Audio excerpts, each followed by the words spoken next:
प्रिय साथियों, गुरुजी आरपी शोराण के चैनल में आपका स्वागत है। और आज हम अध्ययन करेंगे प्रशांत महासागर का।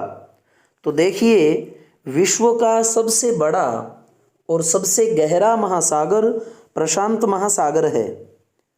और यहाँ आप नक्शे में देख रहे हैं, जहाँ एशिया लिखा हुआ है, यहाँ पर यहाँ से लेकर के जैसा कि पृथ्वी गोल है, इसके अपोजिट साइड वापस कौन आ जाता है? उत्तर अमेरिका। यहाँ का जो ये पार्ट है, यहीं पर है प्रशांत महासागर। इसी महासागर में रिंग ऑफ फायर क्षेत्र की उपस्थिति देखने को मिलती है। ये जो रिंग बना रखी है, इसको कहा जाता है रिंग ऑफ फायर क्षेत्र। प्रशांत महासागर के चारों ओर फैला ज्वालामुखीय व भूकंपीय क्षेत्र रिंग ऑफ फायर कहलाता है। इस क्षेत्र में विश्व के 75 से अधिक सक्रिय ज्वालामुखी पाए जाते हैं। और प्रशांत महासागर का सबसे गहरा स्थान मैरियाना ट्रेंच या मैरियाना गर्त है। ये जहाँ काला डॉट दिखाया गया है, यहाँ पर कौन है? Mariana trench.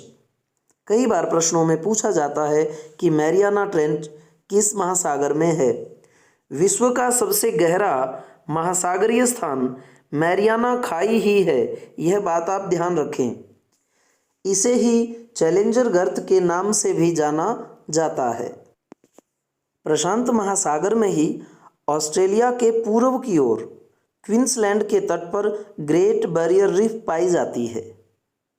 यह जो निशान है नीचे, यहाँ देखें कि ऑस्ट्रेलिया के तट पर, ये जो ऑस्ट्रेलिया यहाँ है, इसके तट पर प्रवाल भित्तियाँ मतलब मूंगे की चट्टानें पाई जाती हैं, जिसे कोरल रीफ कहते हैं। ये विश्व की सबसे बड़ी प्रवाल भित्ति मतलब मूंगे की दीवार है। ये कोरल रीफ समुद्र के भीतर स्थित जीवों द्वारा छोड़े गए कैल्शियम कार्बोनेट से बनी है, जिसमें कई प्रकार की मछलियां हैं। सख्त मूंगे, शार्क, समुद्री कछुए और समुद्री स्तनधारी जीव निवास करते हैं। तो यहाँ जो है आप इसे देख सकते हैं। कोरल रीफ, यहाँ देखें, का निर्माण प्रायः कर्क रेखा और मकर रेखा के बीच में द्वीपों के तटीय क्षेत्रों में होता है। जो कर्क रेखा है वह ऊपर होती है और जो मकर रेखा है वह नीचे होती है। इन रेखाओं के बीच के द्वीपों में ही जो है किसका निर्माण होता है? इस कोरल रीफ का निर्माण होता है, यह ध्यान रखें। बात करते हैं दूसरे सबसे बड़े सागर की, अटलांटिक महासागर, और इसे अंध महासागर के नाम से भी जाना जाता है। क्षेत्रफल की दृष्टि से ये विश्व का दूसरा सबसे बड़ा महासागर है, यह बात आप ध्यान रखें। और अटलांटिक महासागर का सबसे गहरा स्थान है प्यूर्टो रिको गर्त। ये देखिए, जो काला डॉट दिखाई दे रहा है, यहाँ पर है प्यूर्टो रिको गर्त।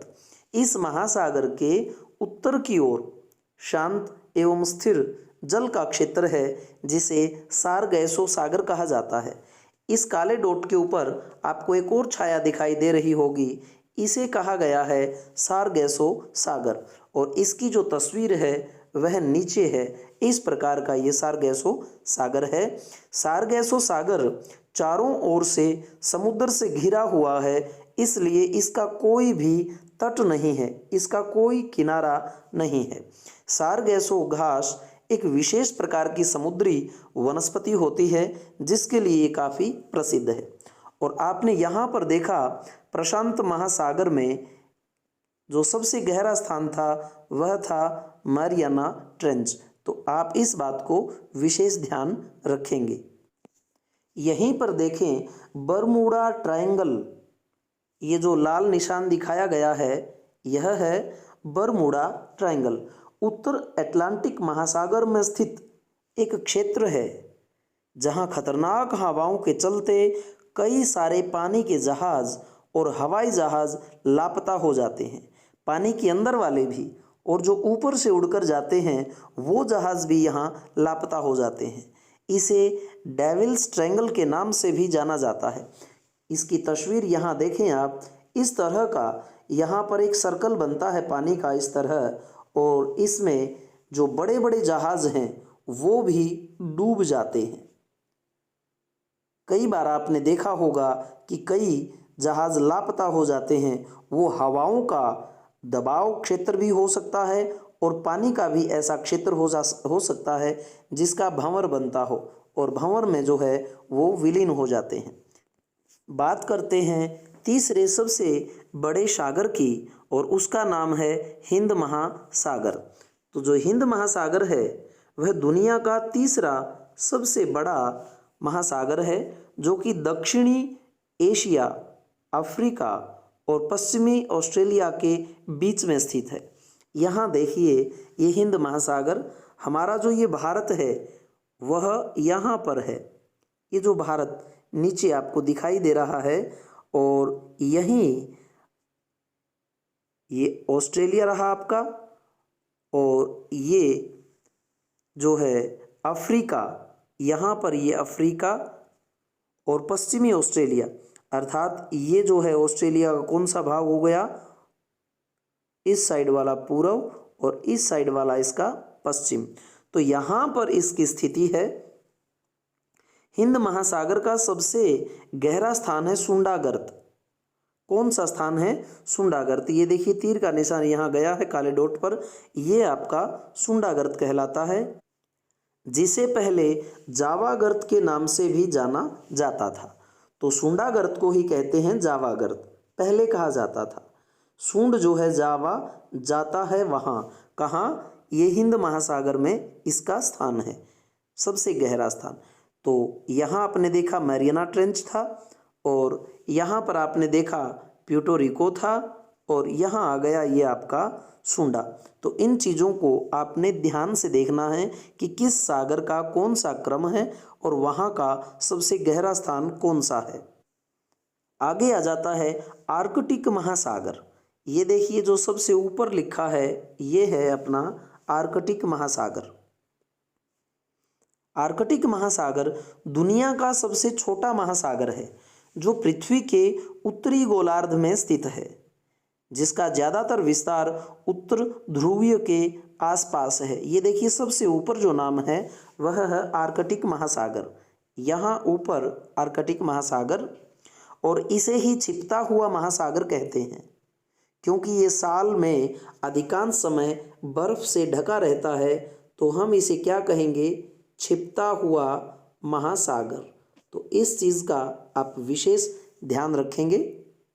कुछ इम्पोर्टेंट पॉइंट्स हैं वो देख लें कि क्षेत्रफल की दृष्टि से सबसे पहला कौन? प्रशांत महासागर। दूसरे नंबर पर कौन? अटलांटिक महासागर। तीसरे पर हिंद महासागर, और सबसे छोटा है आर्कटिक महासागर। ये क्रम आप विशेष ध्यान रखें। इसका जो सबसे गहरा स्थान था मैरियाना ट्रेंच, इसका था प्यूर्टो रिको, और इसका था सुंडा या जावा गर्त। उसके बाद में गहराई की दृष्टि से, गहराई में भी सबसे पहला कौन है? प्रशांत महासागर। दूसरे नंबर पर है अटलांटिक महासागर।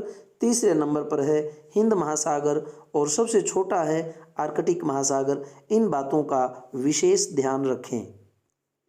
आगे बात करते हैं कैरेबियन सागर। अब हम महासागर की बात नहीं कर रहे, हम सागर की बात कर रहे हैं। ये अटलांटिक महासागर के मध्य पश्चिम भाग से जुड़ा सागर है। अब ये कौन सा था? अटलांटिक महासागर। इसके पश्चिम में जुड़ा ये सागर है, जिसकी गहराई 7,686 मीटर है, जो एक अंक बनता है 786, जो मुस्लिम संप्रदाय में इसको शुभ माना जाता है। इसके बीच में एक बार 6 फिर आ जाता है। विश्व का सबसे गहरा सागर है ये, महासागर की बात नहीं कह रहा, गहरा सागर। इसे बोलते हैं कैरेबियन सागर। ये रहा कैरेबियन सागर। तो इस प्रकार से हम इसको अच्छी प्रकार से जान पाएंगे। आगे बात करते हैं भूमध्य सागर की। कई बार इससे संबंधित क्वेश्चन आते हैं कॉम्पिटिटिव एग्जाम में। भूमध्य सागर, तो ये अफ्रीका यूरोप और मध्य पूर्व एशिया से घिरा हुआ है। ये आ गया आपका यूरोप और ये आ गया अफ्रीका और मध्य पूर्व एशिया, अर्थात जो ये हमारा एशिया है इसका मध्य यानी बीच का सेंटर, और भाग कौन सा, जो पूर्व एशिया है उसका भाग इसके साथ में लगता है। यहाँ पर है ये, इसकी गहराई है 4632 मीटर, 4632। 21 देशों की तटरेखा भूमध्य सागर के साथ लगती है। कितने देशों की, 21 देशों की जो है तटरेखा इससे लगती है। अफ्रीका के 5 देशों की सीमा भूमध्य सागर से लगी हुई है। ये जो अफ्रीका है इसका देखिए ज़्यादा भाग इसको छूता है, तो इसके 5 देशों की सीमा इस सागर से लगती है और इसे कहा गया है भूमि के मध्य का सागर। और विस्तार में आप इसे देखें, ये पूरा का पूरा क्या है, अफ्रीका है, और ये आपका सागर आ गया कौन सा, भूमध्य। कौन कौन से की, जॉर्डन की। ये देखिए जॉर्डन थोड़ा सा इससे अलग है। इराक यहाँ नहीं है, ईरान भी नहीं, सऊदी अरब, इनकी सीमा इससे नहीं लगती, जबकि इसकी लगती है। Morocco, Tunisia, Algeria, Libya, Egypt, 1 2 3 4 5, इन पांचों की सीमा जो है इससे लगती है। टर्की पूरी तरह से टच है, ये देखिए, और सीरिया भी टच है, और इसके बाद में लेबनान और इज़राइल इनकी है, लेकिन इराक, ईरान, जॉर्डन, सऊदी अरब इनकी सीमा इससे नहीं लगती। यह आप ध्यान रखना। आगे देखें काला सागर, तो हमने यहाँ देखा कैरेबियन सागर, और उसके बाद में हमने यहाँ देखा ये भूमध्य सागर। और अब बात करते हैं काला सागर की। नक्शे में मिलना बड़ा मुश्किल हो जाता है, छोटी सी जगह है। यूरोप में स्थित एक सागर है जिसकी अधिकतम गहराई है 22-12। 22 जो है राजस्थानी भाषा में बहन को बोल देते हैं, और 12 का मतलब बाहर। 22 तू बाहर मत जाना, क्योंकि बाहर काला सागर है। तो ये काला सागर की गहराई, और काला सागर से 6 देशों की सीमा लगी हुई है, इस बात का ध्यान रखें। ये जो देश था पहले उसकी आपने देखा 21 देशों की, और यहाँ 6 देशों की। ये रहे वो 6 देश।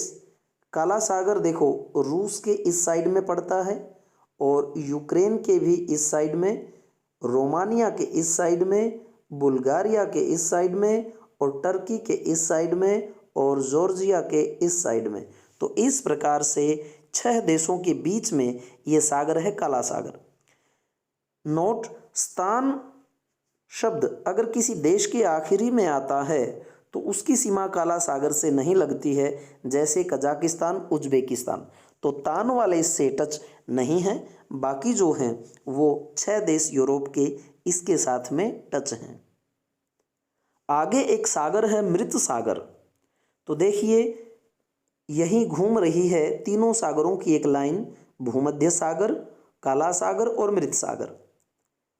तो जॉर्डन और इज़राइल के बीच में स्थित ये सागर है। एक तरफ है जॉर्डन और एक तरफ है इज़राइल। यहाँ पर वो जगह बनती है, यहाँ पर है वो सागर, कौन सा, मृत सागर।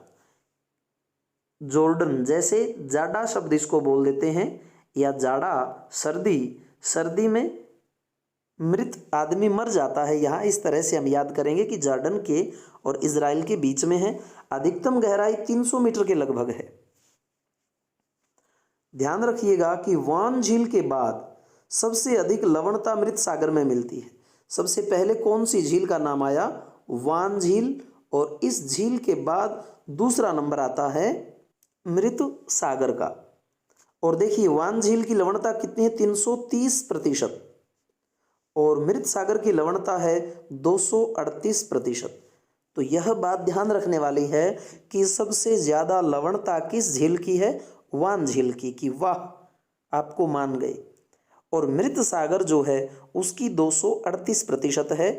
वान झील फर्स्ट नंबर पर, और यह जो स्थान है वह आता है दूसरे नंबर पर लवणता में। तो मृत सागर का भी पता लगा, काला सागर का भी, और भूमध्य सागर का भी, ये तीनों जो है यहाँ पर हैं। ये सागरीय जो लवणता है उसका एक नियम है कि सागरीय जल बटा सागरीय जल में घुले पदार्थ, और यहाँ से निकल करके आती है फिर उसकी लवणता। सागरीय जल की लवणता में सोडियम क्लोराइड का सबसे ज़्यादा योगदान होता है। प्रश्न बन जाता है कि जो ये लवणता है उसमें कौन सा पदार्थ सबसे ज़्यादा पाया जाता है? Sodium chloride. कि इतना वो खारा होता है, सोड जो हम रजाई ओढ़ते हैं उसका कलर भी चेंज हो जाता है, सोडियम क्लोराइड। सागरीय लवणता का मुख्य स्रोत है भूमि, क्योंकि अगर ये ही ना हो तो फिर लवणता उससे कैसे बन सकती है। हमारे भी आपने देखा होगा यहाँ जो घर हैं उनमें नीचे नमी आती है और उससे एक सफ़ेद सफ़ेद प्रकार की बन जाती है परत, तो ये भूमि उसमें मुख्य स्रोत है। और ये लीजिए कैस्पियन सागर भी वही हैं। देखो कितने एक ही जगह सब मिल रहे हैं, भूमध्य सागर, फिर काला, फिर मृत और फिर कैस्पियन, अर्थात कैसे पियोगे। ये विश्व की सबसे बड़ी खारे पानी की झील है। सही नाम है कैस्पियन, अर्थात इसे कैसे पियोगे। ये तो इतने खारे पानी की झील है, ये विश्व की सबसे बड़ी खारे पानी की झील है जिससे 5 देशों की सीमाएं लगी हैं। कौन कौन से हैं वो? इस साइड में है कजाकिस्तान, इस साइड में है तुर्कमेनिस्तान, अर्थात 2 तान हो गए। नीचे है ईरान, तान तान रान या ईरान, अजरबैजान। तो देखिए तान तान ईरान बेजान, और यहाँ से है रूस, कि जो रूस गया तो वो इसे कैसे पिएगा। जो बंदा रूस जाता है वो किसको नहीं पीता? खारे पानी को। तो इस प्रकार से यहाँ पर ये जो है झील है खारे पानी की, याद रखना। अब देखिए दक्षिणी चीन सागर, ये जो ऊपर निशान लगाया गया है नीचे की ओर, एशिया के नीचे कलर वाला, चीन के दक्षिण में स्थित एक सागर है। ये चीन के दक्षिण में है, जो कि प्रशांत महासागर का ही एक भाग है, जिसकी अधिकतम गहराई है 5016 मीटर। ये अलग से कुछ नहीं, ये प्रशांत महासागर का भाग है, याद रखना। और ऊपर फिर देखें बेरिंग सागर, ये भी प्रशांत महासागर का एक सागर है, जो पूर्वी एशिया और उत्तर अमेरिका के अलास्का के बीच स्थित है, जिसकी अधिकतम गहराई 4773 मीटर है। ये दोनों प्रशांत महासागर के भाग हैं, लेकिन नाम इनके पास होने से अलग हैं। उसके बाद है तस्मान सागर, और ऑस्ट्रेलिया और न्यूजीलैंड के बीच स्थित एक सागर है जिसका नाम है तस्मान सागर। तो आप यहाँ देखिए इसको कौन सा नाम बोला गया? बेरिंग सागर। ये एशिया है, और इस एशिया के पूर्वी एशिया और इस साइड में उत्तर अमेरिका, यहाँ पर है हमारा बेरिंग सागर, अर्थात बेरिंग की तरह ये बीच में इनके घूम रहा है। और जो आपने यहाँ देखा ये कौन सा भाग था? ये प्रशांत महासागर का ही है, जिसे चीन के अधिकृत माना जाता है। यहाँ पर जो है ये तस्मान सागर है। तो इस प्रकार से हमने यहाँ से रिलेटेड, अर्थात प्रशांत महासागर से रिलेटेड कुछ सागर देखे। लगभग वो कितने बन गए हमारे? 3। और यहाँ पर मध्य, काला, मृत और कैस्पियन, यहाँ ये 4 प्रकार के हमने यहाँ पढ़े। तो इस प्रकार से इन भागों को आप अच्छी प्रकार से ध्यान में रखना। यहाँ देखें कुछ इम्पोर्टेंट पॉइंट्स। अधिकतम गहराई का सही क्रम जो है यहाँ है। सबसे पहले जो है ज़्यादा गहराई किसकी है? कैरेबियन सागर की, जो आपने देखा उत्तरी अमेरिका और दक्षिणी अमेरिका के बीच था। 7686, अर्थात कैर जो है, आपने देखा है कि कैरों का एक झाड़ भी होता है, उसमें अगर आप जाओगे तो आपको छितर लगेंगे। या 86 मतलब छाया, कैरों की कोई छाया नहीं होती। तो 7686 कैरेबियन से आप जोड़ के रखें। दक्षिणी चीन महासागर, यहाँ लिखा है 50, 50 को हम मानते हैं आस, यानी ये जो चीन वाले हैं ये हर जगह आस लगाए रखते हैं कि हम कवर कर लें। आगे है बेरिंग सागर। बेरिंग सागर 47, अर्थात कोई किसी से अगर बैर करेगा तो 47 जो है गन वो सभी चलाने के लिए तैयार रहते हैं। आगे है भूमध्य सागर। भूमि के मध्य में 46 मतलब उछलना नहीं, अगर आप उछल कूद करोगे तो दिक्कत आएगी। और जापान, जा पान ला अर्थात सेंट लगा करके जाना तो तू पान ले करके आना। तो सेंट 37, जापान भूमध्य 46, बेरिंग 47, दक्षिण ये चीन आस लगाए रखता और कैरेबियन 76 86। तो इस प्रकार से हम अगर कोई ऑप्शन टाइप में आ जाए तो वैसा हम कर सकते हैं। टर्की देश तीन ओर से सागर से घिरा हुआ है। ये टर्की वाली और कहानी आप देख लें। उत्तर से काला सागर, इसके उत्तर दिशा में कौन सा है? काला सागर। और दक्षिण से भूमध्य सागर, उत्तर ऊपर और नीचे दक्षिण, तो यहाँ है ये भूमध्य सागर। और पश्चिम की तरफ इसके एक सागर लगता है छोटा, जिसका नाम है मरमरा सागर। मरमरा सागर, काला सागर, भूमध्य सागर। ये टर्की एक ऐसा देश है जो तीन ओर से यहाँ सागर से घिरा हुआ है।